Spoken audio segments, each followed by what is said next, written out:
step, pull the tire, step, boom, back to the jack. Let's see it. 9 Winston-Salem State football players were invited to participate in a combine-style workout run by Rev Racing, the leader in NASCAR's diversity program. Well, and then I found out they do football drills for the combine. I figured, I've been doing that ever since high school. It should be kind of easy. NASCAR is looking for the same qualities that made these young men good football players: speed, agility, quickness, and strength.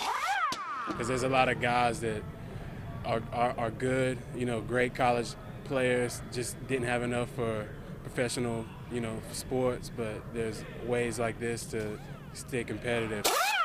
It's all about technique and the skill and hand-eye coordination. That's all it comes down to, I believe.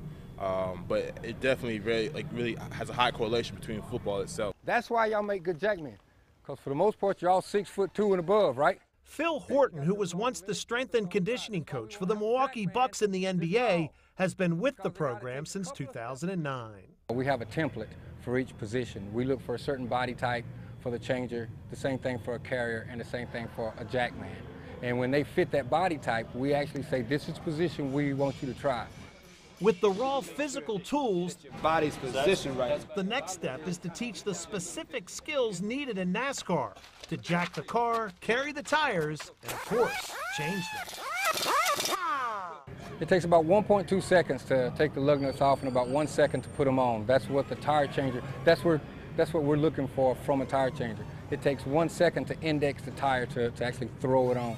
And as far as the jackman is concerned, he has to be able to jack up the car, do his deal, and run around it in about 3.5 seconds. Now, when you saw it missing, just slow down a little bit. Marcus Magruder, a former Wake Forest football player, has been through this program and currently changes tires on a couple of different teams in trucks, nationwide, and the Cup Series on a freelance basis. Being a college athlete gives him an edge. And your wrist got to stay straight. Just developing a different skill set. And so sports definitely teach you that.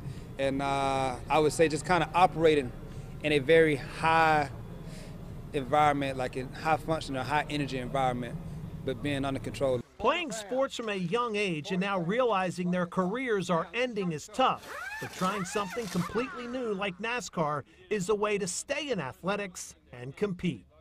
Anything with sports, I'm so used to competing my whole life, and if I'll be able a chance to compete and doing something with NASCAR, man, I love it. There are 16 guys from the diversity program now working with Cup teams, a number that should only go higher with the success of these types of combines.